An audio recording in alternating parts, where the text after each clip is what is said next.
who don't know much about Vision 2020, it's a townwide committee with a number of task groups that are really designed to foster community engagement on a number of civic issues, including education, recycling, public art, and a whole host of things.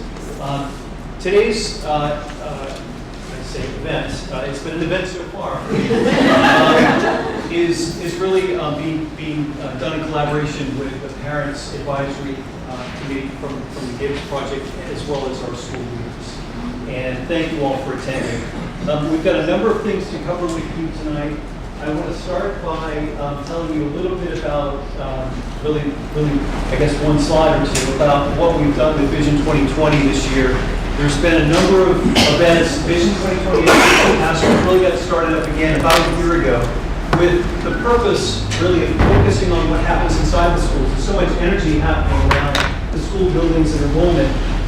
There were a number of parents who got together, some are in this room, who really started to think about, well, what's our vision for education and for the philosophy and education that happens inside the classroom. So we really started to organize about a year ago. We ran a number of events this year, including creating The Most Likely to Succeed, which was a documentary we showed in the fall. We're going to show that again next fall as well. We're actually reserving a date in September for that, if you missed it. But that was really the event that started off our efforts last year to spark this conversation about what does it mean to be educated in our community. That's what the Vision 2020 team really was focused on. We ran a movie in the fall. We did a workshop in the winter, in December, and I'll show you the output of that because it's sort of relevant. We really started to ask some of those deeper questions to spark a community discussion around what it means to be educated in Arlington. What does success mean? How do we judge success in education? And we developed a number of principles I'll share with you, and I've been, and several of us have been going around with PTO meetings and sharing those. We plan to continue to have this conversation over the next year with the community. And really the intention is to develop a set of principles that can be shared and can start to influence some of the many decisions that we face as a community around education. We're looking to get your input on those as we go through this process. So let me just share this quickly with you here, and then we'll get on to our agenda as well. So what does it mean to be educated? I won't go through all of these. These are available on the Vision 2020 Facebook site. But there were a number of key principles which we felt as a group were very important to consider, including, as you see here, resourcefulness and empathy and creativity. So our hope as a committee or task group is really to help start to foster the conversation and bring some of these ideas together with our partners around the community to the forefront of the conversation. So let me go back to our agenda this evening. So, quick introduction from me. We've got several parents, I think, are going to collaborate on this, Charlie. Is that how that's going to go? Yeah. Right. So, several of the parents from the Gibbs Parent Advisory Committee who will talk about some of the things that they've been working through with our school leaders over the last 6 or 9 months. Dr. Bodie will talk a little bit more about the Gibbs project, and we'll have Kristen speak a bit about some of the thinking that started to happen with the planning around the school. So with that, Charlie, do you want to take this on? I'll work the slides for you. Thanks, Scott. Hi, everybody. I'm Charlie Tolman. I've got a 4th grader and a 1st grader bracket, and I've been happy to serve on this parent and teacher advisory group for the Gibbs. But I just want to make sure folks know that advisory group has been, sort of looking at the designs as they've emerged from the architects. Has really had great, input from parents and teachers. I'm going to co-present with Rebecca, who represents the Dallin. Maybe just quickly, if there are other members of that advisory group here, if you guys can just stand up really quick and just say your name and the school you're representing. Rebecca Arnold from Dallin. Juliet Moyer from Thompson.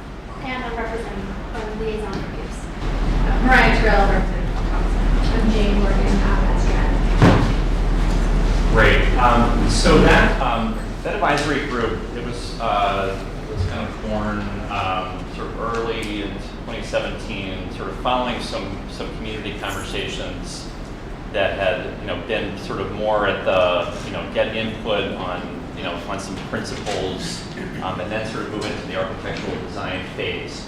So that early input from the broader community, and then our advisory group, sort of ratified these, came up with these guiding principles that the architects, and our advisory group and the superintendent and the central office kind of all kept in mind, as we developed these designs. I'm not going to read all of these.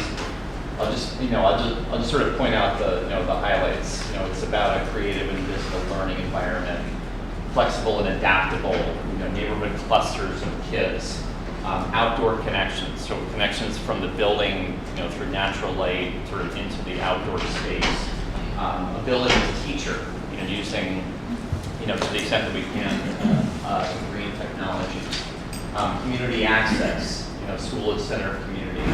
I think these are all, these are all solid, principles, design principles that I think, a lot of new schools, or even renovated schools are using these days, and I think they set up the school design, as a good first step. So I'm going to turn it over to Rebecca, and she's going to kind of lead through some of the drawings and renderings that the architects have come up with, and as she goes through those, she'll from time to time she'll go back to some of these principles that sort of showed up in particular places. So the first slide, which will come up in a second, is a bird's eye view of Gibbs. You'll see here's the parking lot, and this is the main building. This is where the theater currently is. So that gives you kind of an orientation initially. It was interesting. One of the initial conversations we had with the architects at one of the community meetings, which open to the whole community, was around this driveway here and the safety of kids playing in the playground with a little bit less supervision than happens at elementary school, or playing here on the blacktop and having cars coming in and out, and that being a real safety concern for the kids. So the architects took that into consideration and now sealed that off. So that's an example of public input impacting the design, some of the design choices. And then I'll just run through, a lot of these slides are the current state of the Gibbs building right now, and then what the designs look like going forward. So this is the lobby of Gibbs currently. There is some natural light, but there are a lot of challenges with this building being very choppy and renovated over the years that the architects have tried to address. So this is a rendering of what the new lobby would look like. It features an open staircase and a lot of natural light for the students. These stairs would be a gathering place for students to congregate at the beginning of the school day. These would be offices, the main office and other offices, administrative offices. And then there was a lot of discussion about this wall. Initially there was some thought of making it a graffiti wall, but there were some concerns about people walking into the building and being kind of struck with a little bit of chaos, but organized chaos. So the new idea, based on the feedback from the advisory group, was to have this be a mural led by the art teacher, bringing a lot of kids together to create some kind of piece that represents all the students coming together in one building from all the elementary schools. And then probably having this be a graffiti wall, that's could have a question of the day, or kids writing messages that are appropriate, and knowing that it's going to be publicly displayed would be appropriate and all of that. So that's kind of the sense of how people would walk into the building. We're being optimistic, right? And then here's a rendering of what it would actually look like with the children in the building. You can see the color tiles on the floors. There's a lot of discussion at the committee about what color choices to use. One of the organizing ideas from those 7 principles that Charlie talked about was to have a sense of branding for the school and identity, because the kids will only be there for 1 year, so it's really important that they have a sense of that the school belongs to them and that they're all a community. So there was a lot of intentionality in the use of color to convey those ideas. So these colors are repeated throughout the school in main areas that all the children will use. And then you'll see as we get further in the cluster areas, the neighborhood clusters, which are groupings of classes. It doesn't have any correlation with where the kids came from in terms of their neighborhood school. They will all be mixed together in each cluster. So I just want to clarify that. And so you'll see as we progress that certain colors are prominent in the different clusters. So this is as we move on to the first floor, This is kind of the general design. There are specialist classrooms, mechanical rooms, there are restrooms and all of that. And then the staircases are on either side and there are bathrooms on either side. And you can see that this pattern is repeating throughout this main central hallway. And then as we go up onto the second floor, this is the first kind of cluster orientation. So you'll see that there's main color use here of this greenish cluster, and then that side is another cluster. Again, there are bathrooms on either side and staircases on either side. And the common hallways are those 4 colors again. The teachers had a lot of really thoughtful notions about color use and their impact on kids in terms of concentration and not getting them too elevated and having kind of a warm environment, but also recognizing the teachers are going to be the ones to live there year after year. So it needed to be colors that were kind of palatable to them too, since they'll be spending most of the time in the space as well. And these are cluster breakout areas, which I think is the coolest part of the building. So we'll get to that in a second. This is, again, the whole thing is repeated on the 3rd floor. So these are 2 more clusters with their own colors and everything. The same organization as the other floors. Oh, sorry. This is the bathroom in case anybody's interested. It again repeats the colors. So everyone feels like a community in the bathroom. No, I'm just kidding. But it does kind of stick with the same themes again, color-wise. This is the cafeteria, and this is kind of where students can come into the cafeteria, and then there's a lot of, it's amazing the number of decisions the architects have to make in terms of like where the tables will go, and does that match with the floor pattern and all of that stuff. So those are the kinds of considerations they had. There's also an office here for an after-school office, and then faculty dining, and we've had a brief conversation about one of the concerns that came up at the community meetings was around kids who felt too much kind of sensory overload in the cafeteria where there's a lot of noise and craziness. And would there potentially be an option to use this as a separate space for kids who wanted that and wanted a little bit of a quieter experience? I understand as a middle school now, there are lunch bunches and other opportunities for kids when the cafeteria is too much. So there has been some thought that's gone into that as well. This is the existing hallway at Gibbs. And then this is what it would look like. Again, this is one of the cluster hallways. The lockers would be a neutral color. And then you would see, so you'd be standing in a hallway that has all those 4 colors. And then when you look down the hall, you'd say, oh, there's the green cluster. And so I know I'm heading in the right direction to my class. So again, it's trying to use color to signal to the students where they should be to help them get around.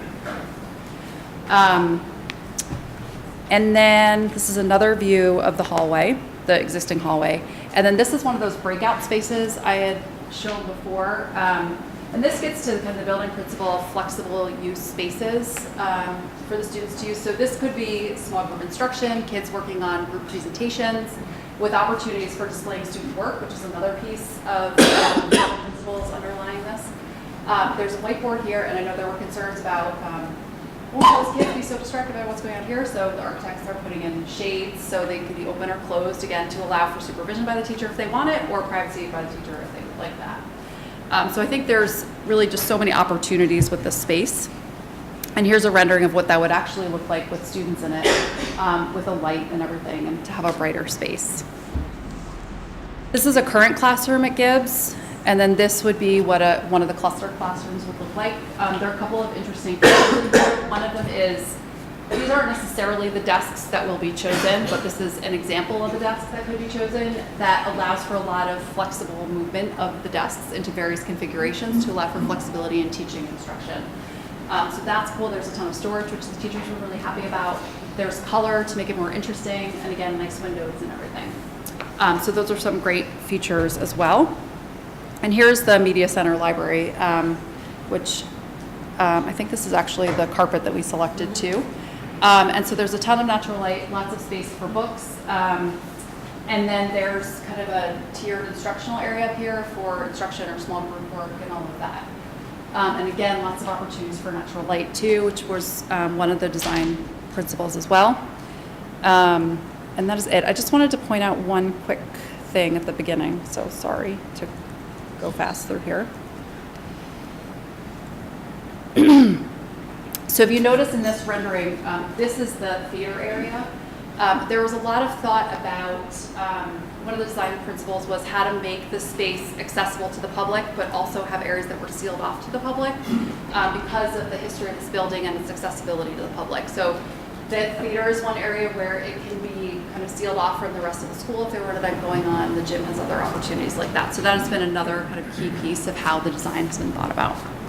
So that's the overview of the building. Does anyone have any questions for Dr. Bodie or Kristen? Yeah. I feel like you got in the weeds really quickly Okay. with the design, and we know about lines and colors and tile patterns, which is great. But do you have other slides that give us a little better sense of the big picture of sort of broader circulation and how kids, where's like, I know that's one entry, but is there another main entry, and where are they getting off the bus and how are they circulating in and out of the school? And the library looked cool, but I have no sense of where that is within the building. Some of those site plans are kind of cut off, so I wasn't sure like where the theater area is now, like what's happening there.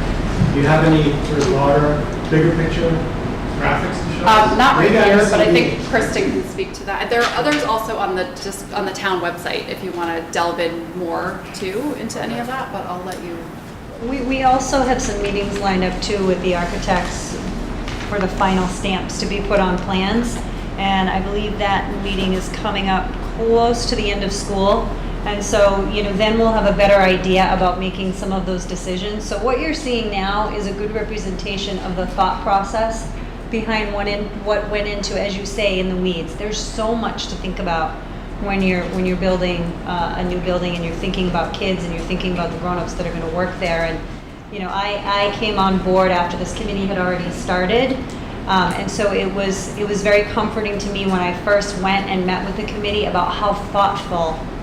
It was clear how thoughtful they had been about the process, and so I think what you're seeing here is a general feel for the building. I understand your question about wanting to know the flow and how kids are going to move. I want to know that too. I want to really be able to look and see how kids are going to be moving around the building, what times classes are going to get out, how that's all going to work. We don't have a schedule yet, which I'll talk to when it's my turn. The short answer to your question is no, we don't have those slides right now.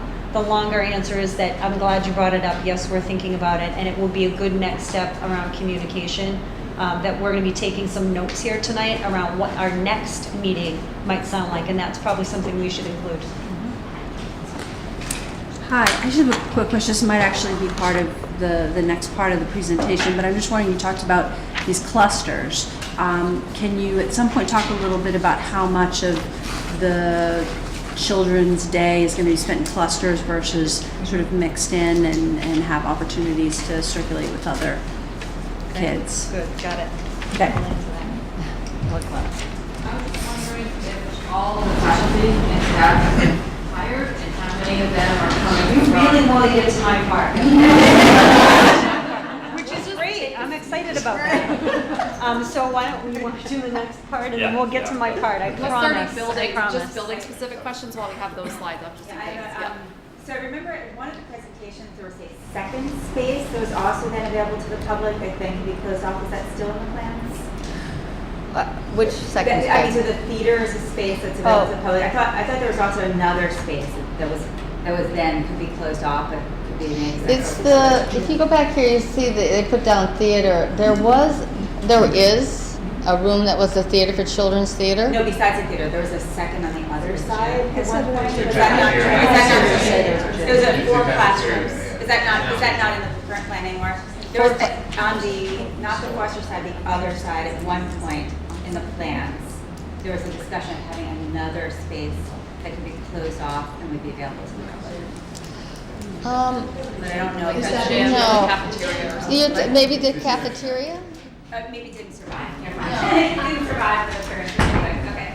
It's trying to, one of the biggest challenges for a couple of months was actually taking the 6th grade program and trying to put it within the constraints of this building. This building is renovated, but it is not changed. It is the building as it was with some modifications. Maybe I missed what you said at the beginning with the construction part, could you speak a little bit to the sustainability?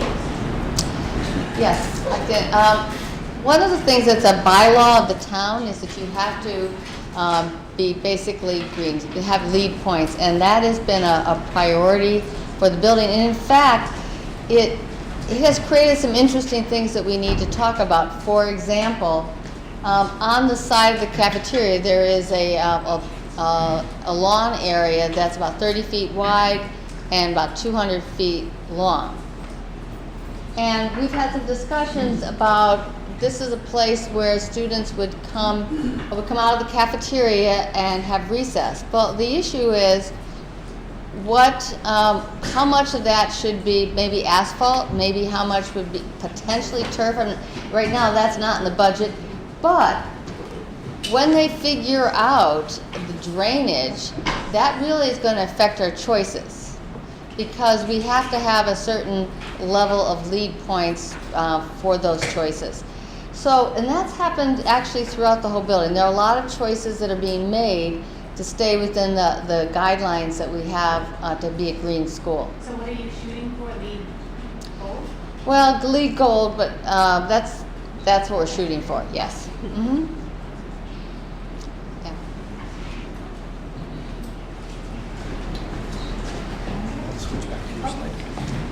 I was curious if Bishop School is also involved in the advisory committee. Oh. Jenny's not here. She's not here. Right, Jenny. She comes. Yeah. And another follow-up question is, what's the capacity of the school? It's being designed for 500. That's a design number. Could more students be in the building than that? Yes, because it's based on a number of 22 per classroom. And as you know, even in your elementary classrooms, there's some that are larger than that, and some that are smaller too. But right now, our projections for the next 10 years will have us coming close to that number, but not, and maybe going over by 10 or maybe 20 students. It's hard to say right now, but 10 or 20 is certainly within the range of acceptability for the design. Yes? Just rather than taking up too much time asking lots of little questions, is there going to be like a Q&A place on the site, or a place where we can sort of give feedback, or if we have ideas, we can just submit them? Well, thank you. Thanks, Susan. I think that's you. I can see glare over your head. The answer is yes. In fact, there's something that I want to talk with the advisory committee about. What we're doing, for example, the high school building, we have a communications subcommittee of that committee and we've been working on FAQs for the high school. I think that this project is major enough, and obviously a lot of interest in the project, given that how many people are here tonight, and I expect as we go forward, this will continue, that yes, I think we need to have something like that. In fact, today I was just in communication with our webmaster about starting to redesign the Gibbs site on our website. I don't know if you all know this, but on the school website, if you look in the quick links, you'll see building projects.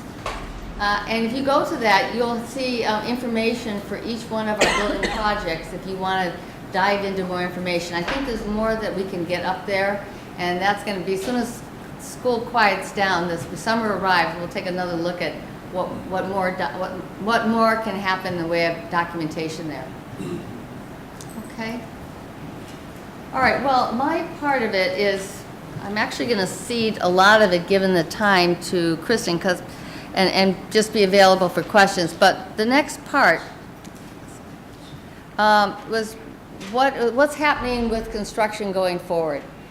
We are on schedule, which is actually one of the reasons why we really were pushing the advisory committee, which consisted of teachers as well, to move us forward, because all that had to be given to the architects and the contractor for planning and procurement.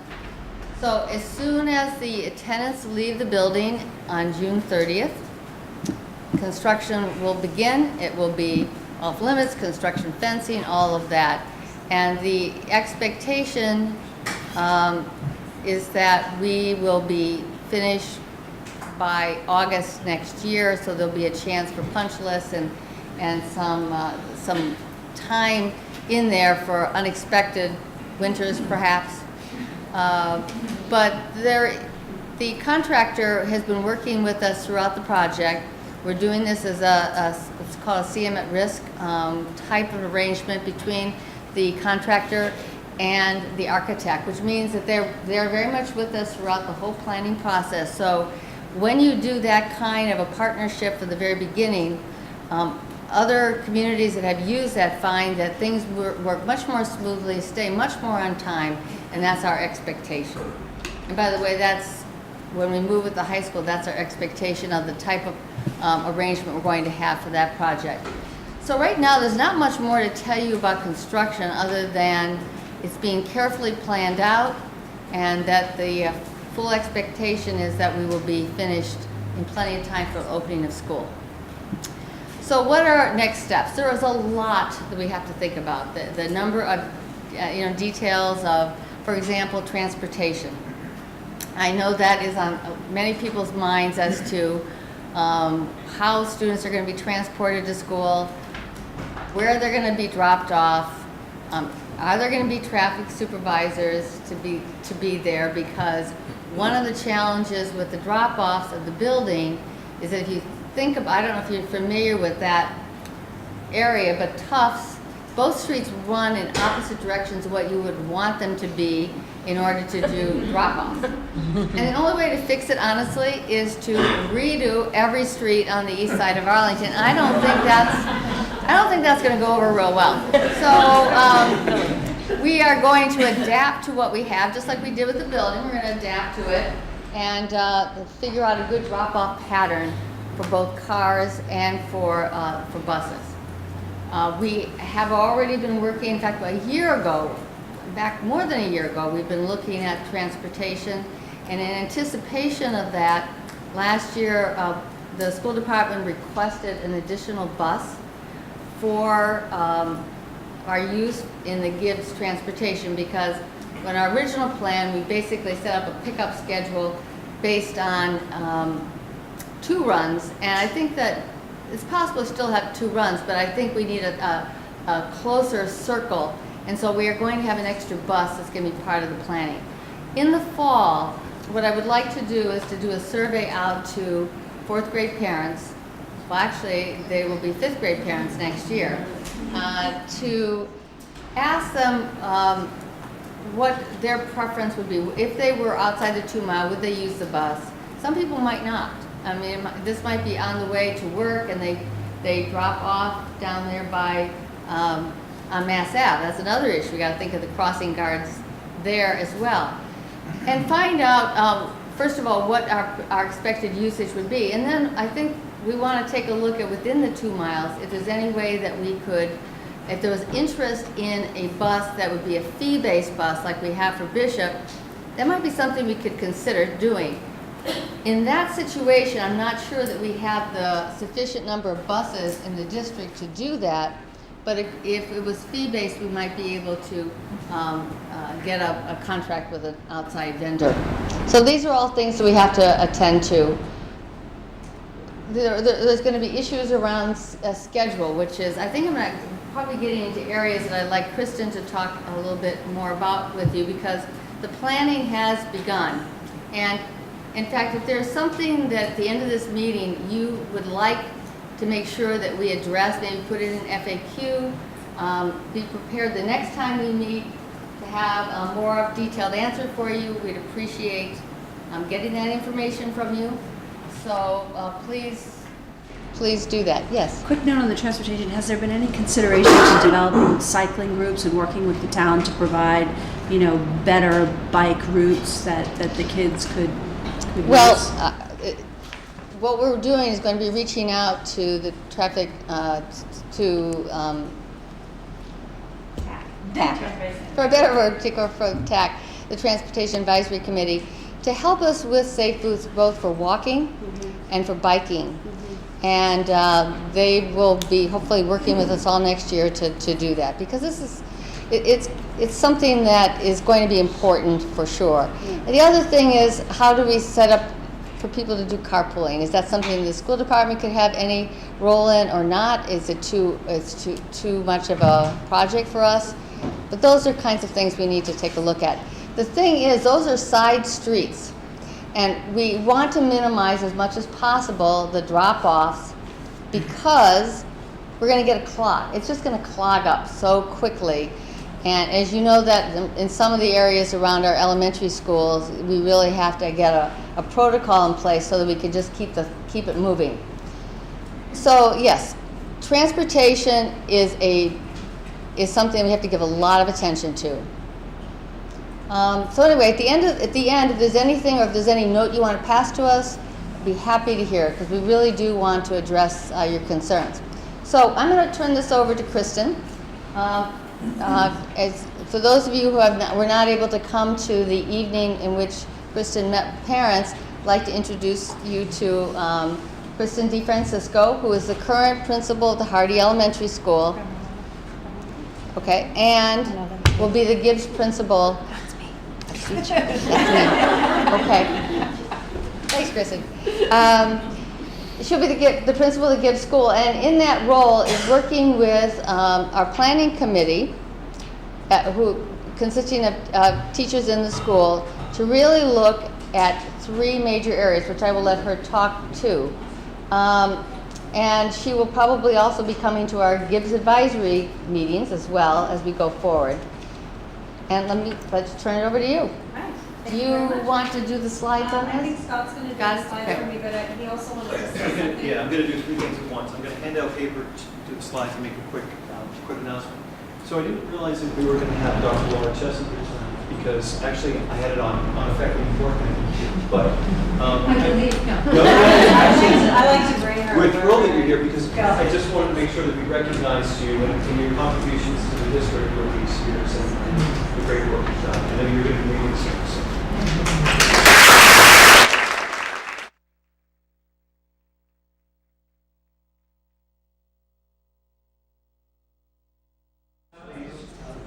I also want to talk a little bit about.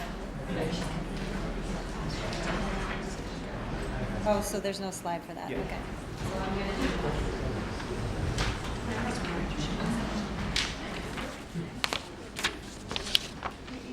I didn't realize this wasn't a slide, but I can get you a copy of this.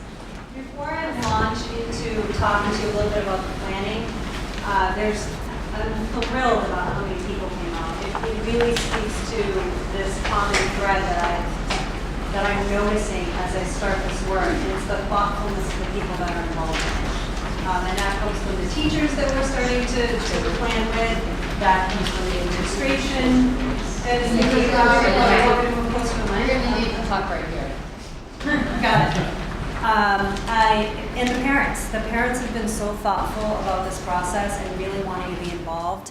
And I think there's lots of places for you to do that. And one of the ways that I think that we need to make sure, what we need to make sure we're doing is to be transparent. So this gives me an opportunity to really talk about some of the planning that we've started so far. You are going to ask me questions that I am not going to be able to answer tonight. We're really in the infancy. But ask them, because as Kathy said, we're going to be taking some notes. I'd like to think about how we're going to structure our next meeting with Vision 2020. So those things are really important for you to be asking, even if my answer is going to be, I don't know yet. What you're holding, or some of you are holding, and I will read it to you so that those of you that don't have a copy, this is how I start all of my faculty meetings, all of my meetings with parents, all of my meetings with students. This comes right from the books of Responsive Classroom. It's a nice way for whomever you're speaking with to know what to expect from me and what I would expect from you. So I'm just going to read this to you.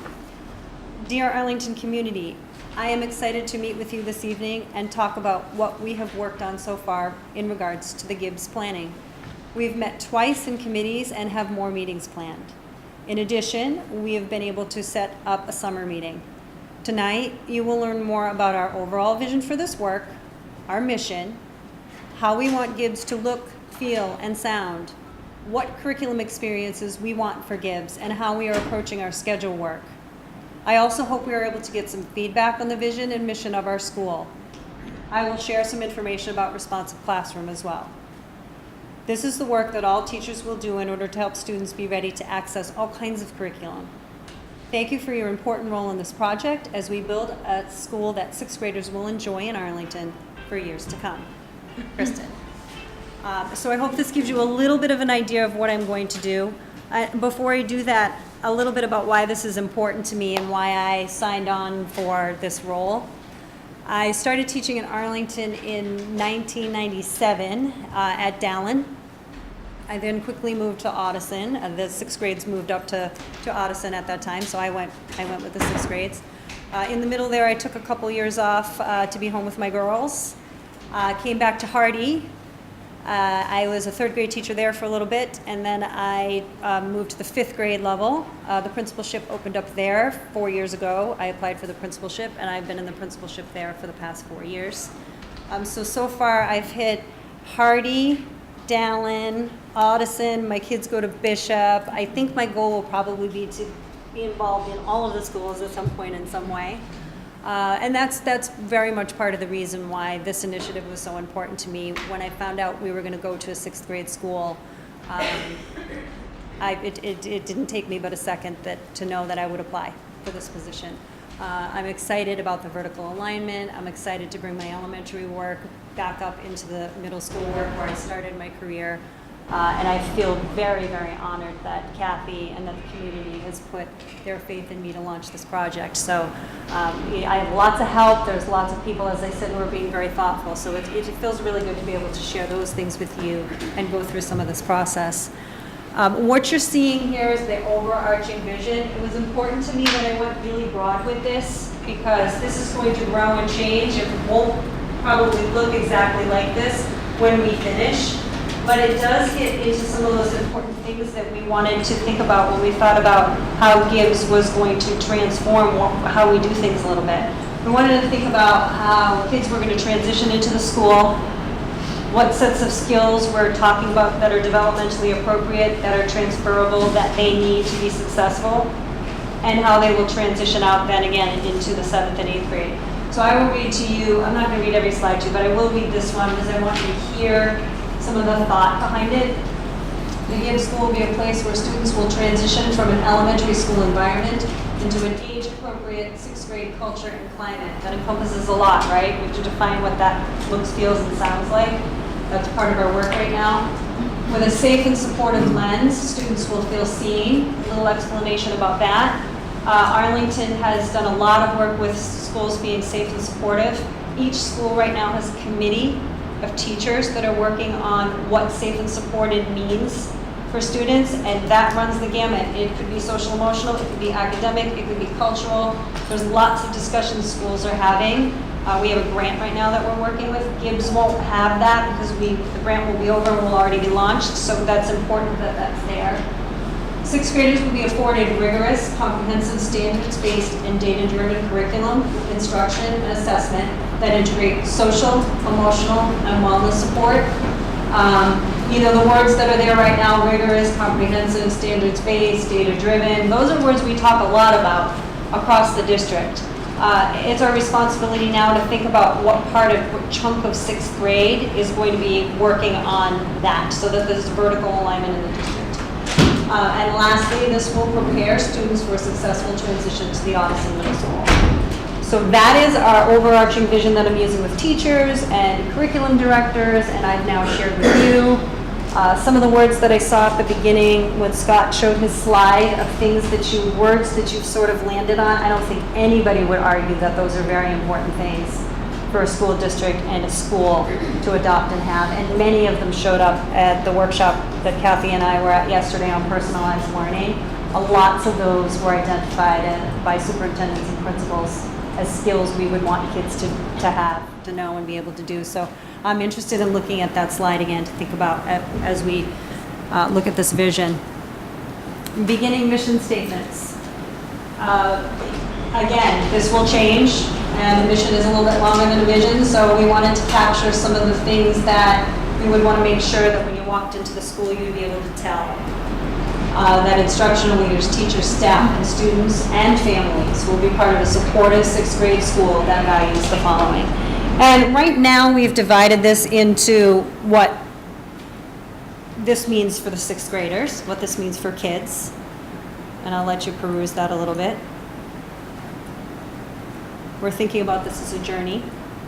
We're thinking about growth mindset. We're thinking about wellness in lots of areas.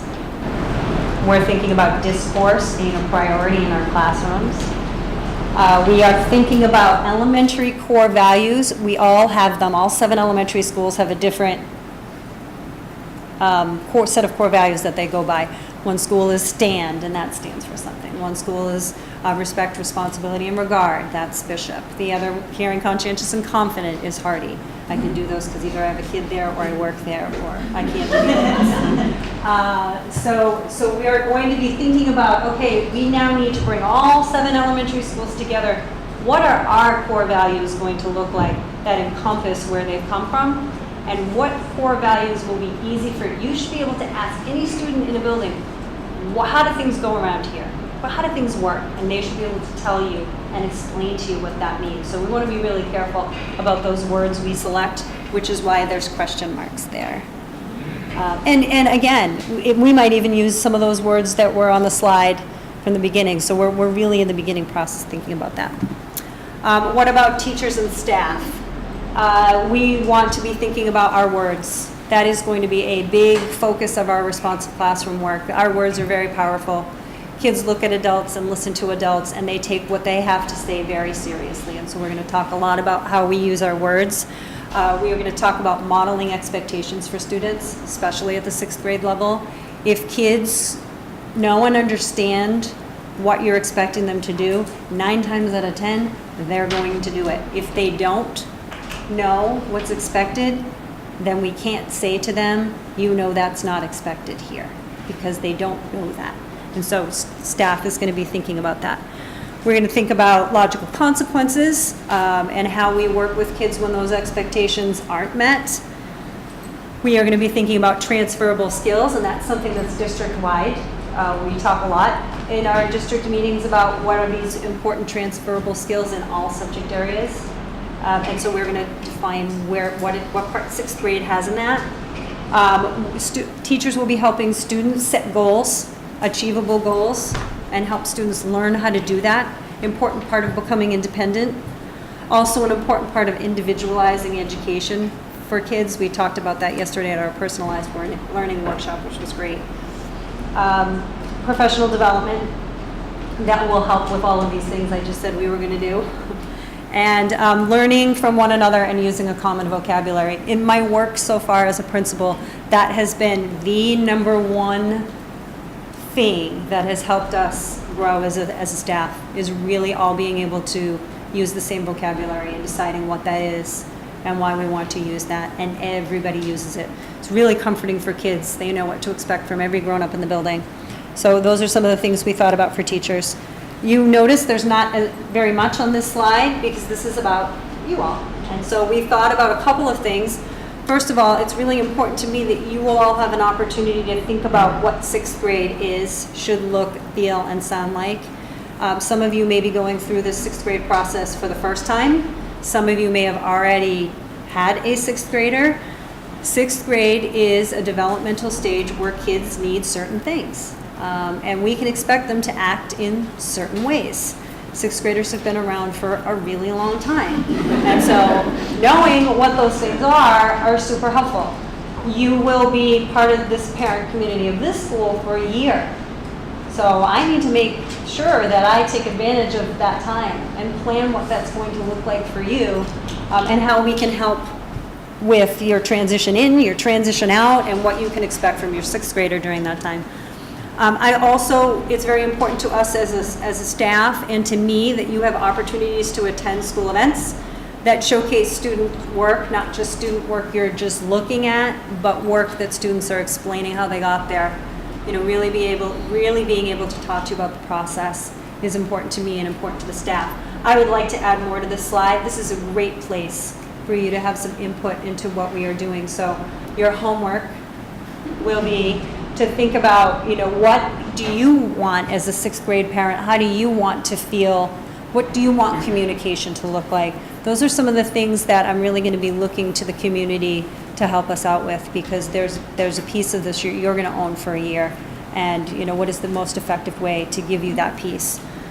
And then the other piece that instructional leaders are going to be working a little bit more on is we will lead by example and engage learning with staff. So we have to model that as well.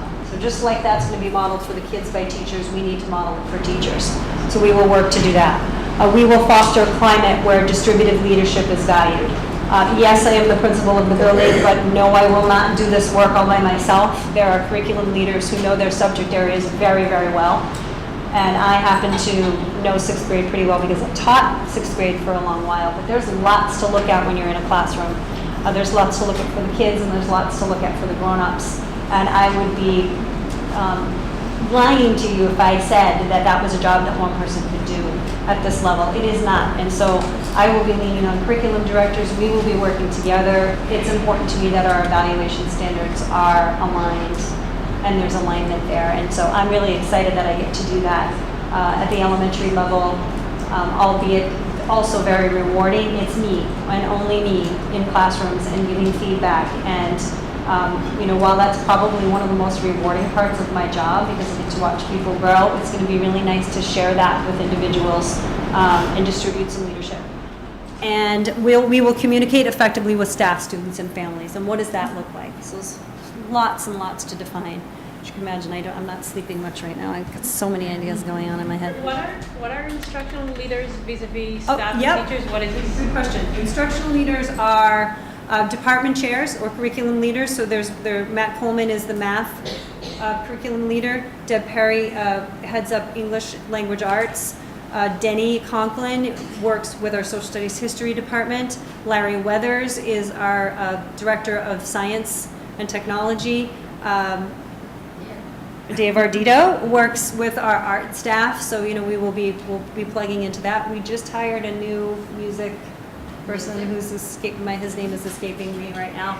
So all of those different curriculum leaders, plus we also have coaches that come in and work in our building, and while those positions aren't evaluative, they're still very important in supporting the professional development of staff. So we'll be thinking about that, and it's important for all of those people to be on the same page when they're working in the classroom. So that was a good question. If I use jargon that you need explained, please do. Instructional leader will be different than a teacher. There's a teacher, but the leaders are kind of like their... An instructional leader, when I talk about instructional leaders broadly, that's the people who are helping to lead the instruction piece, or our curriculum directors who are supporting the teacher's work. So yes, technically the teacher is the instructional leader in the classroom, but I'm talking more on a district level, on an administrative level. Yeah, that's a good question. The result of that will hopefully be sixth graders that will transition from the elementary school and will be immersed in opportunities that help them learn, grow, and feel confident about their transition into seventh grade at the Arlington Middle School. Again, some specifics, some general things. I expect it to grow. It really is in its infancy, but I think it helps to frame our work, and it helps to give a consistent message to all of the stakeholders. There's so many different committees that have been put together for this work, and so this is how we're going to keep that piece consistent. These slides now are just an example of how we started this planning. So we have 3 committees. There's a scheduling and operations committee. Matt Coleman, the math department chair, curriculum leader, is chairing that with a teacher, Joanna Bunn, who happens to teach math at the 6th grade level. These are the members of the committee, teachers at the 6th grade level. And we talked about little goals for each round because we only have had a little bit of time before we get to that summer work. So really what was important here is that this committee built a relationship with one another, defined how it was going to work, thought a little bit about, did some troubleshooting because there's so many ideas going on right now, and it's really important for voices to be heard. So that was really the main goal. And the scheduling and operations committee is going to be the one that has to have something tangible, and a lot of their work is going to hinge on the other committees, or their work. Other committees' work is going to hinge on their work. So this is a committee where Matt and I have done a lot of talking, and Kathy, and we're going to continue to meet around how this schedule is going to look. Lots and lots of factors. So that is one committee. So far, they've given their hopes, their dreams. Forgot I did this. This was a good idea. Questions have been generated. Elementary school schedules and middle school schedules are being considered. So we're looking to try to figure out some sort of hybrid. It's been very clear that people don't want to pick up what's there and put it down, not because it isn't good, but because the whole idea of doing this 6th grade was to make it a little bit different. So we're trying to think about how we do that. Time in the schedule will be allotted for authentic implementation of responsive classroom. I'll talk a little bit more about that in a bit. That's the social emotional curriculum, going to tie us all together. And teacher collaboration is really important. So these are just some of the highlights of what that committee talked about so far. There's also a committee for curriculum and instruction. Deb Perry, who is the leader I just mentioned of English Language Arts, is the co-chair with Allison Santonito, who some of you actually maybe might have met at the Vision 2020 event. She did a presentation integrating technology into her work. So she is helping with that committee. They're the members of the committee.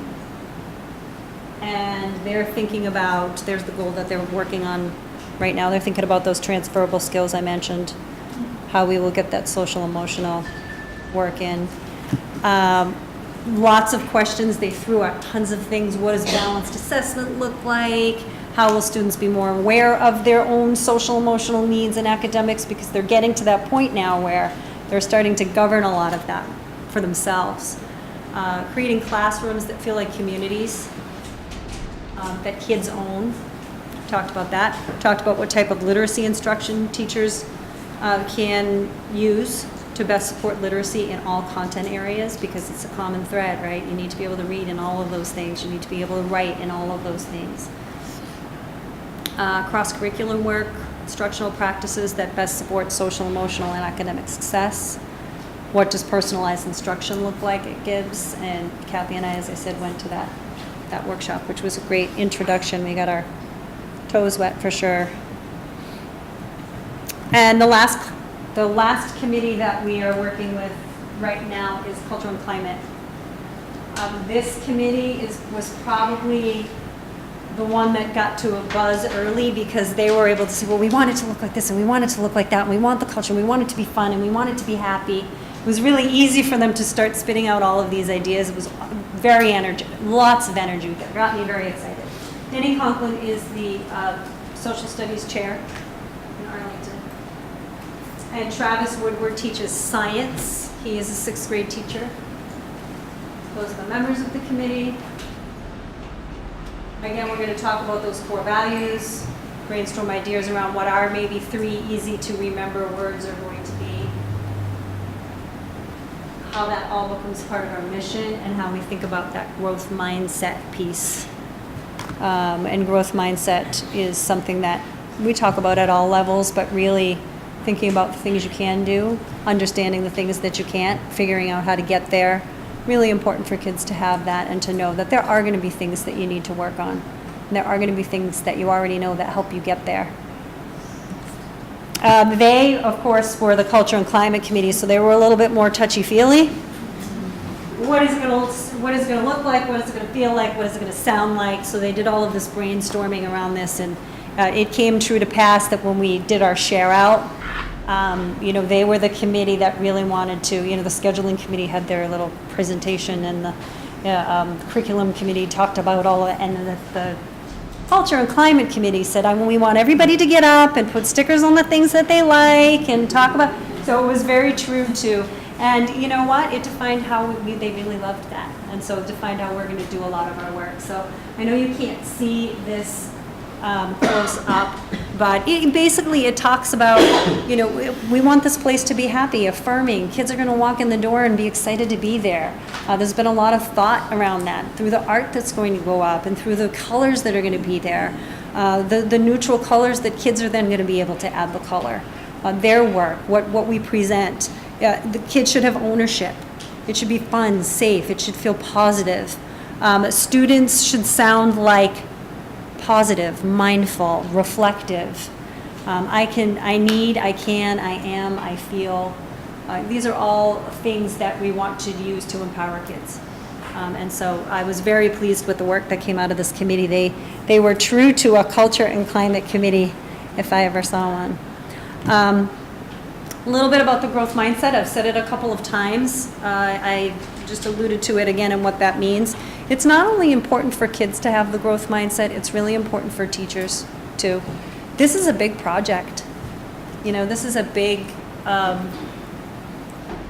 visual, it's high profile. And so teachers are wanting to really make this be what Arlington wants it to be. It's one of their top concerns. You know, they really have said that to me. We really want this to be great. And my response is, well, it will be great. And so that's really important to them. They feel the high profileness of this and want to model what they want kids to be able to do and want you to see that. So that's an important message for you to get. Bulletin boards are going to be in classrooms to help support this work so that we're all giving kids the same messages. Students will maintain lists of what I can do and what I will be able to do. And we will obviously put teachers through some PD. There's some really great work out there around growth mindset that we will help support their work. Lots of people, I put this slide in here because people ask me about discipline. I don't like that word, just so you know. I think when we think about, you know, what is the discipline protocol is going to be, that's really not where we should start. I don't like to think about expecting to have a discipline problem. What I have learned from my work with social emotional wellness for kids is that expectations go a really long way. Being clear with kids about what you expect and what they can expect from you goes a long, long way. And it takes work to really have that mindset, and that's where we're going to start. We're going to start that this summer when we take Responsive Classroom.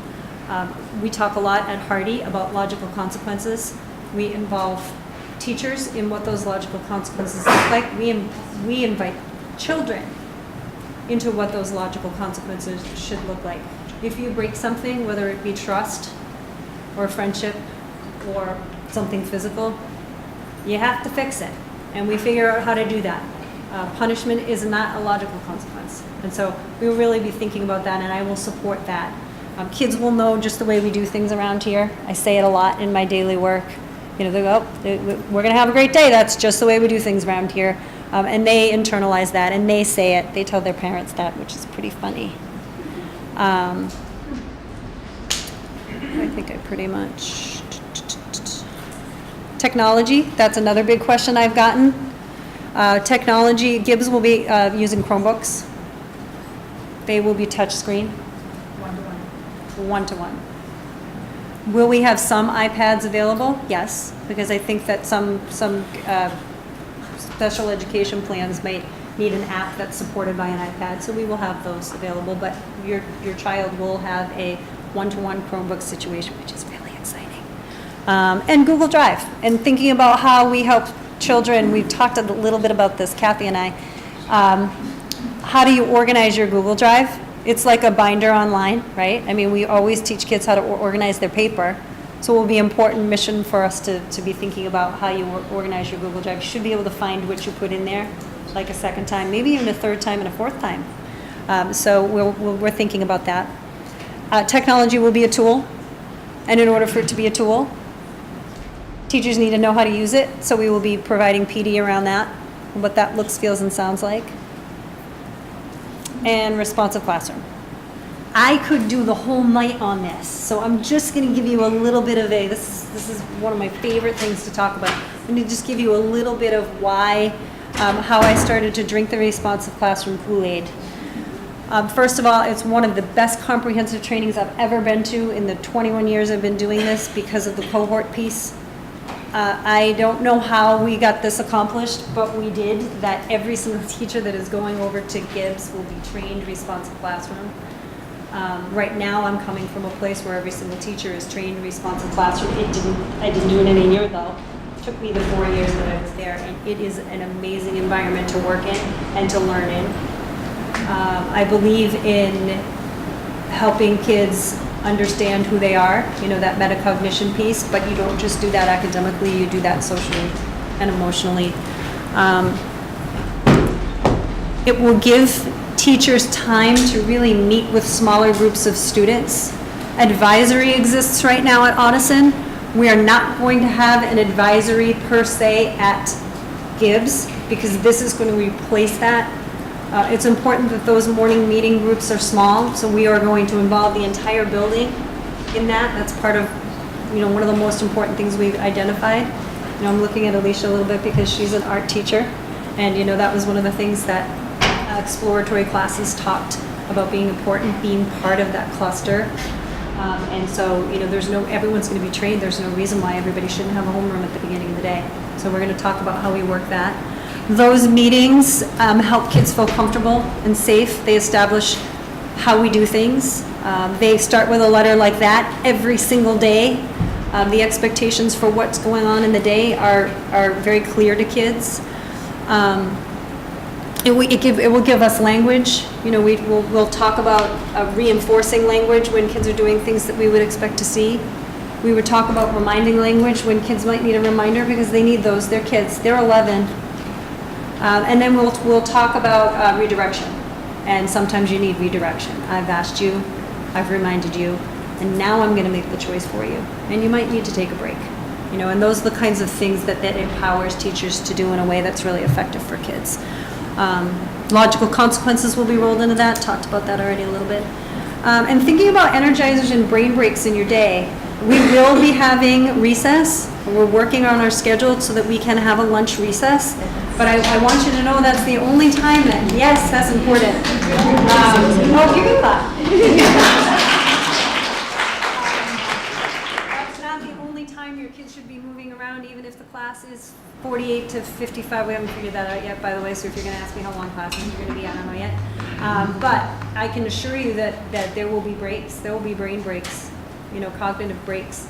Responsive classroom will talk about how to do that quickly, and kids get into it really quickly, and you tell them, okay, we're going to do this, and they do it really fast, and it really helps them be mindful about their next steps. So I think I'm done. I think that was it on what I wanted to tell you. I could tell you so much more, but at this point, it makes sense for me to open up to. So the quiz will be, you can ask questions. Again, I will answer whatever I feel like I can give you a definite answer about. If it sounds like I'm skirting around something, it's because I don't have a definite answer and I want to give you something to walk away with. But know that this is the beginning of transparency here. There's going to be things that you won't be able to have a whole lot of say on. Our curriculum, our state curriculum is our state curriculum, and we've got to work under those parameters. I certainly want to hear your ideas, though, and find places for you to be involved in this process. Very important. Yes? Two questions. One is about the responsive classroom. Mm-hmm. I know that our elementary school, I come from Stratton, has responsive classroom implemented. It's phenomenal. Are there elementary schools in Arlington that don't apply responsive classroom? And then thereby the question is, would there be time of adaptation for the kids who haven't been exposed to responsive classroom? The nice thing about the responsive classroom at the middle school level, RC has spent a lot of time thinking about what RC should look like in the 6th grade. The elementary schools, all 7 of us, aren't absent of a social-emotional curriculum. It's just different. Open Circle is something that Arlington adopted a long time ago. And so schools that are not responsive schools or aren't all responsive trained are doing Open Circle. And there's some real great overlap there. Kids do think about how to model a situation on the playground, how to think about common vocabulary and language. I don't think this is going to be a hard switch for anybody that hasn't had RC, just because it's full of best practices. So those things are happening in Arlington, even if a teacher isn't necessarily responsive classroom trained. But what RC gives you is sort of these entry points that spill over into your curriculum that you just find. I use it at home, drives my family nuts. You do, once you start to talk like this and it becomes infused. So the consistency of it and those first 6 weeks of school, which is something you can learn about if you go to their website. Their website has some really nice explanations of what RC is about, and I think it's responsiveclassroom.com. If you Googled responsive classroom, it will come right up. We'll explain a little bit about what those first 6 weeks look like. There's a lot of emphasis on social emotional curriculum in the first 6 weeks of school if you're doing it right. So they'll have a chance to really get to know it. And you had another one you said? The second one is not related to the responsive classroom, it's about the clusters, and this may not be related to this meeting. Maybe later if you can explain us, this may be related to every parent who sends his kids to middle school, how the clusters work. Earlier, one speaker said that, all the kids will be mingled from schools across town. Would you keep key friends that they know of, some familiarity, maybe not related to this meeting, just. Yeah, that is, I could do that all night too. Placement is a big deal, right? How we're creating cohorts, and we haven't had these kids all in one place yet. So how on earth do we do that? Well, Eileen Woods, who's the current interim principal at Audison, is really thinking thoughtfully about sending out teacher surveys. We have a meeting in October. Actually, October 24th is the date that she'd like. She gave me that to tell you, so I'm telling you now. On October 24th, 5th and 6th grade teachers are going to meet then to talk about the kids that they've passed on. She's doing some really nice work to make sure that there's some nice vertical alignment there. So we're going to follow suit and think about how we make our clusters. Yeah, good question. Oh boy. Yes. You mentioned a couple of times when you put up the vision and the initial principles that this was beginning and that it's sort of a starting place. Can you say a little bit more about the process that you're planning for input on that? Who's going to be able to give input on that? So I think what's happening is these committees meet together. I'm starting to see, because I'm not chairing a committee, which was very smart on whoever part that decided that I wasn't going to do that. I'm able to go through and find some common threads. And I think right now that's my biggest job, is to listen to all of these stakeholders and find common threads. Because when you ask people for their voice, they actually then want to see it when you come up with the final product, right? So my job right now is to really be thinking about what similarities are there that it seems like the community has got a stronghold on. And those should end up somewhere in our mission. If at the very least, if the words aren't in the vision, it should end up in the mission.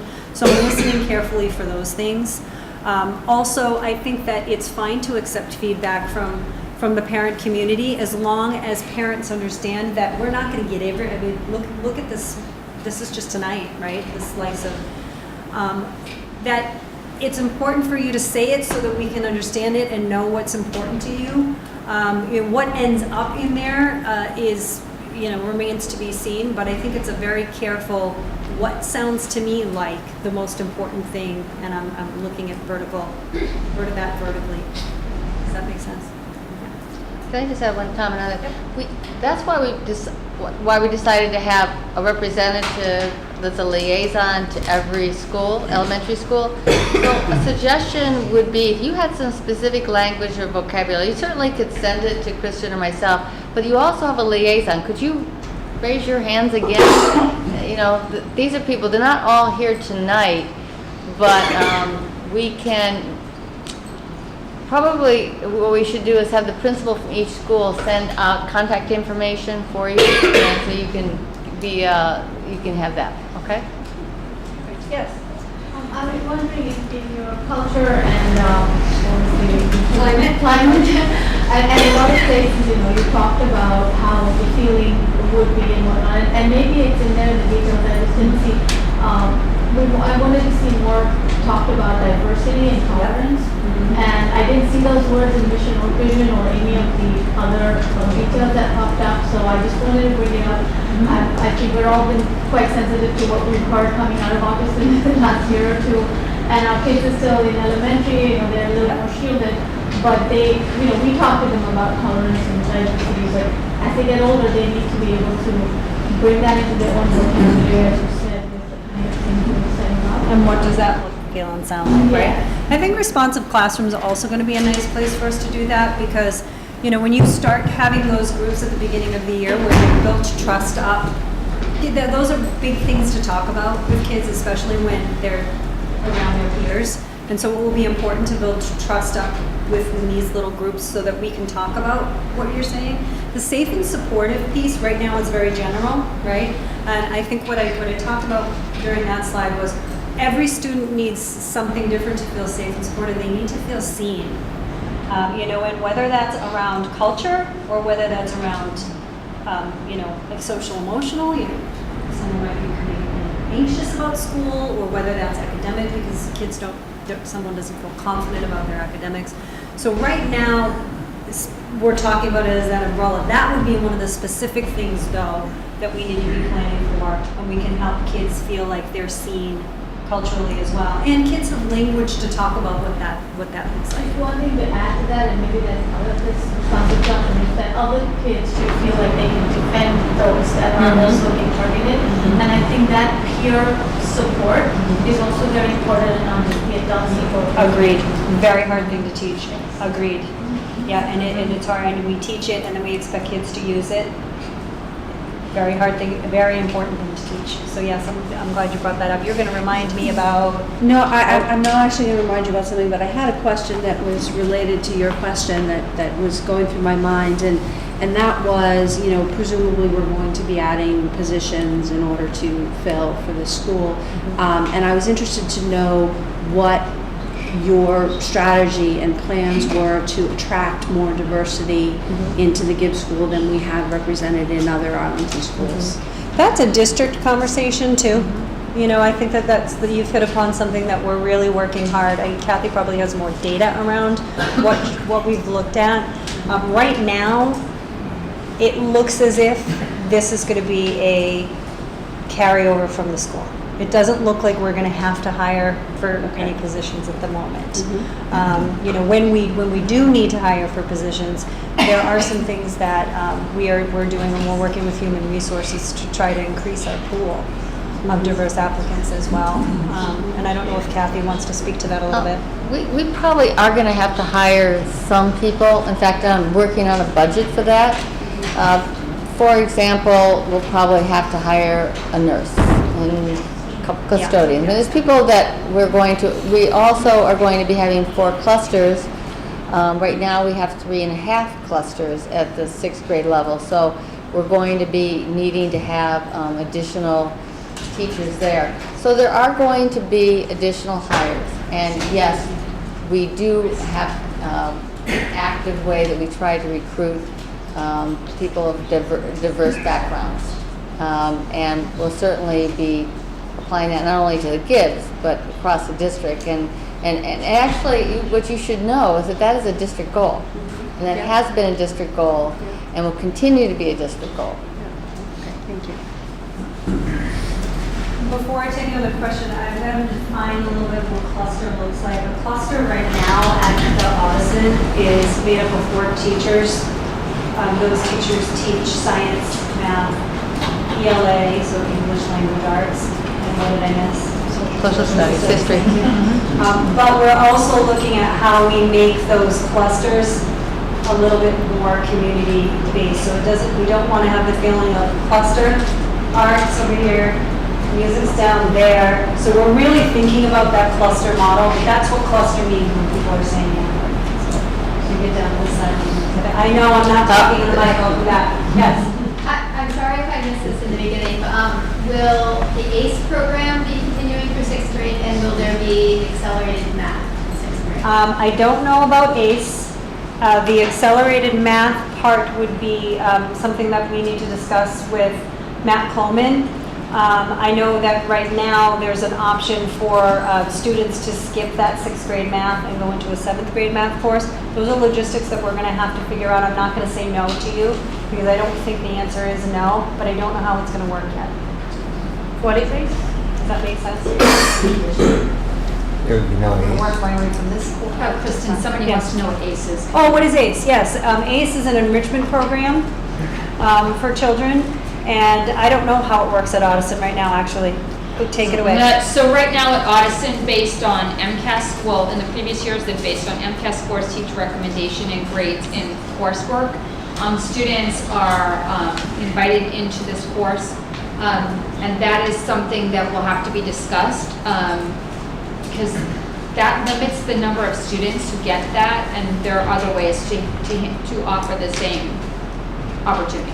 Yeah. We're also thinking about the personalized learning piece a little bit more than we have been able to before, because this offers us an opportunity to really do that at one grade level, and then figure out how this is a springboard for other work we're doing both in elementary school and at the middle school. One of the biggest reasons why this is so appealing to me is to be involved in that process where we're aligning for all of our students, K to 8, and getting them ready to go to the high school. That's really exciting stuff. It's a neat opportunity for us to do that. I can stay all night, so this is really, don't worry that your questions aren't answered. Yes, in the back, in the wait. I have a question about these neighborhood clusters that I would see on the plans. Why is there a special line for integrated special education with a room assignment? If they're integrated, why does it need to have a separate assignment? Good question, and I'm not sure what you're referring to because I haven't looked at that part that you're I was talking looking at the building talking plans, about. and it says Do you cluster, know- cluster, I do. special education, and each one has a separate line dot for each cluster as to where special education will be. Do you have an answer to that? I do. There are students that get support, academic support, through the plan they have in their individual education plan.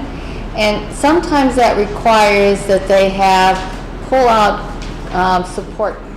And what we try to do is to have those rooms spread throughout the entire building. So those are for academic support. That's one form of special education. We also have at the middle school, and we're going to be looking at this very closely, we have 3 substantially separate programs that exist at the Addison Middle School. And we will be looking very carefully at which programs need to be at Gibbs, and maybe that might even vary from year to year depending upon the students that are in them. And they would have, again, a small classroom because they take most of their courses in a smaller environment, but they are included in other parts of the curriculum. So you will see them spread out through the entire building because that is the guidelines from the Department of Education that you do not cluster special education in one part of the building. It is dispersed. Yeah, not good practice to put it in one part of the building, for sure. Yes, right in front of, yep. So, I'm a little concerned about the isolation of 6th grade from 7th and 8th grade. Okay. And if there's going to be any plans for communication between the 6th grade teachers and the 7th grade teachers, especially for the special education. Absolutely. You know, I think that the nice thing about this work that we're going to do is that it opens up discussions, maybe even more, as it grows, for teachers to have those conversations. We need to do it in 5th grade too. In 5th grade, we need to think about how we're passing kids off from 5th grade, and we need to think about how 6th grade is going up to 7th grade. You know, I think it's easy for us to think about it, and I completely get where you're coming from around the isolation piece. That, you know, are they going to be isolated in this building and then go off and have a completely different experience? I wouldn't want to lead that charge. You know, that's not something that I'm interested in doing. So I think that once we get through this committee work here, I spoke with Kathy about being interested in identifying people who are going to lead that charge. You know, what is that going to look like? And, you know, that might be work we start to do halfway through next year so that we're staying a little bit ahead of it. And so, yes, very valid question. Can I give you exactly what the plan is right now? No. Can I tell you that there needs to be one and I want there to be one? Yes. You are. Yes, in the middle and the pink and the black. Yes, that's you. I have to check with her. Is it still possible for the 6th graders to participate in the middle school play and the orchestra and all those We things? just talked about that yesterday. We have not broached that with the people who run those things yet. But we have thought about it internally ourselves. What is that going to look like? What are the extracurricular activities going to look like? I think it's important for us to consider all of those options. I also would like Gibbs to have something that's community oriented too. And, you know, I just wrote even an idea of maybe Gibbs is a place where we start to do some children's theater and we think about how that can be part of our work. And, you know, we'll be inviting some of the elementary school kids there and they're thinking about audience and what they're giving. I know your question is about having it be an activity that is at the 7th and 8th grade, and I'm not saying we won't do that, but I also want there to be something that Gibbs owns too, and it to be different, because they're going to get that experience there. And so we'll be thinking about how we do those things. The other questions I've gotten from parents is around any activities that happen at Addison that are like intramural. I don't know how many there are, but I think there are some. And what does it look like? We're going to bus kids there. These are all questions that are milling about. So I don't know, but we've thought about that. Yes, thank you for asking. Yes. I'm actually wondering whether you thought about how you report out about, or whether the curriculum and instruction committee is going to be thinking about how you report out about student learning, because I'm thinking that in elementary school, or at least at Thompson, progress reports are standards-based. So we get information about how our kids are doing in relation to the standards, and at Addison, they're not. And I'm wondering if there's any thought about what they'll be like. You guys are good. You're hitting all those top list things. We had a discussion actually with curriculum leaders about 3 or 4 days ago. We're going to have another discussion coming up this week. Bye, thank you for coming. Thank you. And it was about that. How are we going to make this transition between a standards-based report card and all of a sudden grades? And I think it's something that the teachers have already thought about at the 7th and 8th grade model. So there are discussions happening around that and what the progress. There's also a portal. I don't know if you've already had a student go through. Okay, so you know the portal. I had to forbid the portal in my house for a little while. I said you were not allowed to look at the portal. But yes, I think that those will be discussions that will happen. Yeah, and it's a very good question. Yes, I'm coming. One of my beefs about work mindset in general is the disconnect between, or people's lack of understanding of connection, I guess, between growth mindset and personalized instruction. How if you're always giving kids work that's too hard, they don't develop a growth mindset, and if they're always giving kids work that's too easy, they don't develop a growth mindset. So, and most times the social emotional conversation happens separate from the academic and personalized learning conversation. So I'm curious how you're approaching, rather than seeing it as an isolated bulletin board, but something integrated into the curriculum work. Well, the bulletin board isn't an isolated piece. I want to be clear that the bulletin board is to make sure that kids are seeing similar things when they go into classrooms. It's important that if we're going to send this message, we're going to send it in art, we're going to send it in music, we're going to send it in English, we're going to send it in math, we're going to send it in all of those places. The growth mindset piece is going to be something that teachers are really going to need to model for kids. And it isn't going to be something that is isolated and only talked about with social emotional wellness. The only way this is going to work is if it's all integrated. And my findings in my work with this is once you've got a good social emotional program going, it feeds into your academics. It allows you more time for kids to do that learning and for teachers to do that teaching. In isolation, it's not going to work. Nothing in isolation works. It's like trying to learn vocabulary words from a list and not out of content. It's similar to that for me. So this is all going to be, growth mindset needs to be weaved into the fabric of what we do and become part of our culture, just the way we do things around here. It can't be a separate conversation. It has to be part and parcel of what we do. So, yes, you've been, in purple, have been so patient. You just keep on. Can you talk about the school program and how it will be integrated into the building?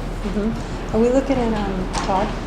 We are going to, are you talking about an after-school program similar to the elementary? Are you talking about extracurriculars? Yes, we are going to have that at Gibbs. In fact, we've already identified an office. Todd Morris, who is our director for the programs at Arlington Public School programs, will be directing that program as well. What we don't know yet is whether we're going to continue it at 7 and 8. We don't have that many students in the program per se, but what has been the most successful part of it for 7th and 8th graders has been the homework, after-school homework component of it. So we may call it something different, have a different model for 7 and 8 than we will have for 6th grade. The 6th grade program will be similar to the elementary, in which after school, probably to 6 o'clock. I've worked with Todd Morse for the past 4 years, but I actually know him in a former life. We grew up in the same town. So it's been really great to watch him do what he's done at Hardy School. They're actually adopting responsive classroom in there. They've come to me. We've got some books going on. I've had some teachers go in and work with him. So I'm thrilled that is who's going to be leading the charge there, because we already have a working relationship ready to go. He's chomping at the bit to plan with me. I told him he has to wait till summer because I've got a lot of irons in the fire right now, but we will certainly be talking about what that looks like. It is 8:30. I'm not going to answer your questions. It is 8:35. I am going to say, to give you permission, that if you need to go home and tuck your kids in, please don't hesitate to do that. I'm available. You can email me and ask me questions in that way. I'll give time for people to do that, and if I can stay another five minutes or so for those people who have been waiting patiently for questions to be answered. But if you don't have a question and you feel like you want to head off, please feel free to do that, and I can do another 5 or so minutes. That makes sense. You're very welcome. Thank you for coming. It was nice to see Let you. the people are gonna leave, Yeah, we're gonna let them and get out. then we'll, And then we'll leave. yeah. The personalized learning workshop. Partners education. So it's through Desi?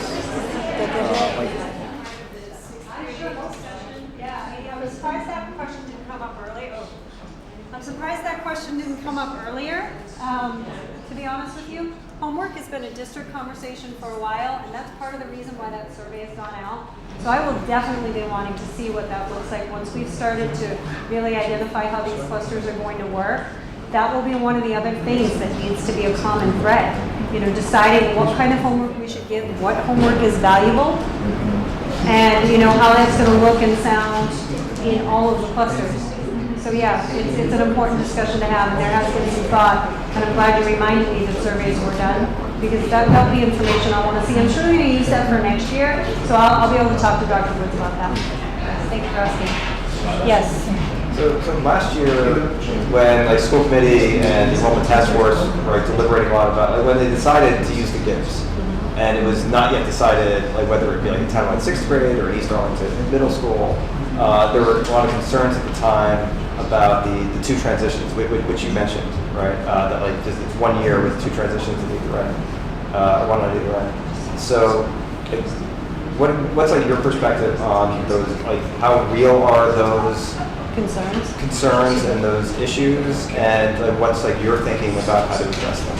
Well, in a unique way, I think maybe to answer this, I would have more concerns if it were the other way.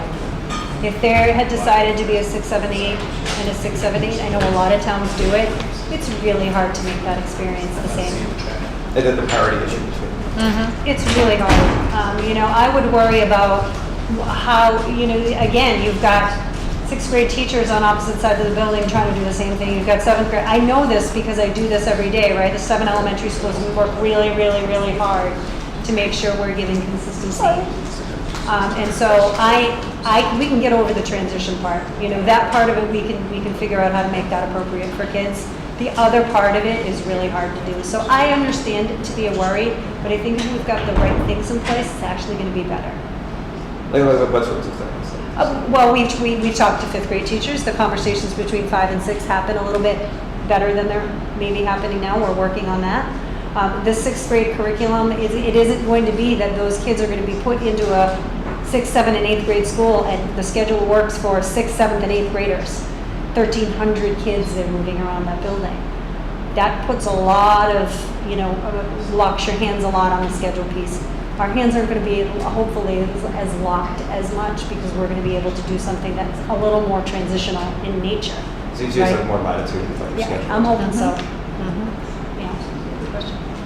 Anyone else have a question? Yes?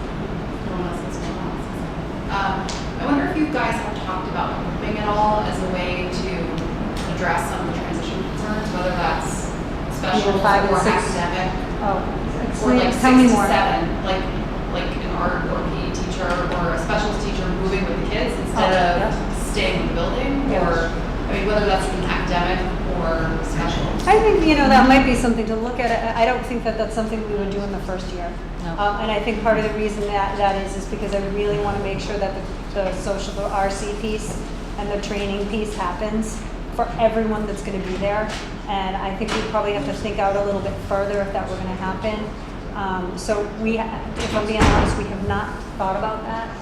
It hasn't come up in any of our discussions. It's interesting that you bring it up to me, and I certainly will think, you know, about what that would look like, but I don't think that that's something we're going to be doing in our first year. Not in the first few years. Yeah. And I'm not, we'll see if that's something that makes sense. I think what we forget too is that the transition is they're going as a class. And they will be going to the 7th and 8th as a class. And then to the high school as a class. And one of the goals of the 6th grade is to develop that sense of community among the group. So the transitions, I think, are less of an issue than we might think that they are because they're not really doing it as an individual. A lot of that research you have read about and is out there is about the effect of transitions on individual children as they move either between communities or around the country. It's really a very different situation that what we're having here. Okay, now there's only 2 hands up right now, so I'm going to take 2 more people. And then we're all going to go home and have a cup of tea and go to bed. Yes? So again, in the line of transition, would the way the grades will be at Gibbs be consistent with the way the grades will be in Arlington? Would Arlington adapt also with the responsive classroom? We're teaching them the responsive classroom. I don't know if Arlington is already implementing responsive classroom. So Good question. I talked a little bit about grades earlier. We're in a discussion about how that looks. You know, we're going to think about how kids are coming from standards-based report cards and what that means, and then they go into this letter grade. So there's the district, the curriculum leaders are really being serious about that conversation. So we're thinking about that. The responsive classroom piece, no, Audison does not have that right now. They do have something called advisory, and the principal, the interim principal that's there right now, because of the work we're going to be doing at Gibbs, is going to be thinking about what it should look like at 7th and 8th grade level. So yes, we're thinking that's part of that vertical alignment I was talking about. It's going to be important that they have something developmentally appropriate there. It may not be RC, but it will hold hands with RC. And the last question of the meeting belongs to you, Madam. So, first of all, I want to thank you for this evening and for this colossal undertaking. Oh, you're most welcome. I'm sure you vacillate between being very excited and feeling absolutely overwhelmed at the same time. June is hard for anyone in education. So, I was just thinking about one of the other audience members talking about the accelerated math, maybe it won't exist or will exist or whatever. And as one who's concerned about vertical articulation, I'm sure you understand if you didn't have that, the impact it could have on science placement in high school, math and science, AP, tests, blah, blah, blah, blah. So how do we as parents whose kids are excited about math advocate for the inclusion of that? I understand it's probably a scheduling nightmare to include it, but figuring we it out. still want to have that strength in the curriculum and the option for kids to. So does Matt Coleman. You know, he's the department chair for math, and this was something that was very important to him that they had as an option. I don't even think we did this before he came. Did we do this? No.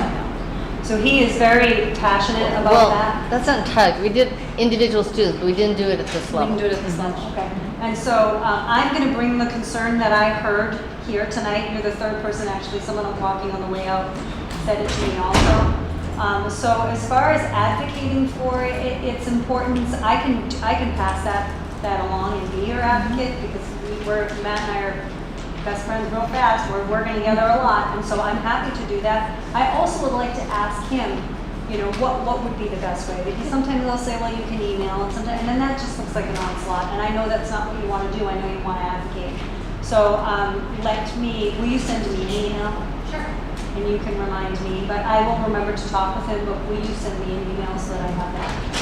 Kristen, if I can just add that there are other pathways to AP besides skipping 6th grade math. Mr. Pullman felt very strongly about that because there are some students for whom mathematical maturity does not happen at the 6th grade level. And so, yes, he feels, and I actually strongly pushed him to continue that program as well. But you should know that there are other pathways for students to get to AP math, to get to upper level science. It's not precluded by not skipping 6th grade math. Right, but it might not be as expedient, or you might not be able to do physics with calculus as soon as, versus algebra based, or, I mean, it doesn't make impact placement in middle school math. He is working, he is working on that, and when he gives his annual speech to upgrade, rising 5th grade parents or rising into 6th grade, he goes over that in great detail. Thank you very much. You are the last standing soldiers of the meeting. Thank you. Thank you for your hard work. Oh, you're most welcome. It's hard work, but it's good work, I always say. At least you wanted that.